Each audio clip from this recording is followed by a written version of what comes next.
Мағзұм Сүндетовтің 85 жылдығына орай көгершіндер әңгімесін оқыған едім. Негізінен бұл әңгіменің бас кейіпкері Сейсенбай қарт. Ауыл тіршілігіне еті үйренген қарт қаладағы ұлының қолына барады.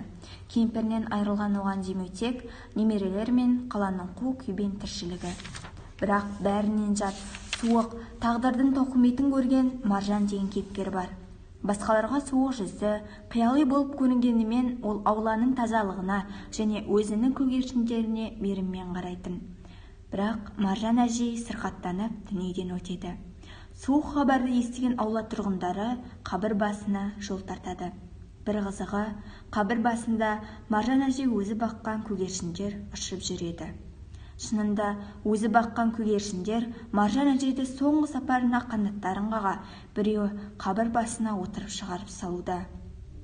Кішкентай құстардың өзі жақсылықты біледі. Әңгіменің соңында Сейсенбай қарттың "қайтайықта көгершіндерім-ау" деген бір ауыз сөзімен аяқталады.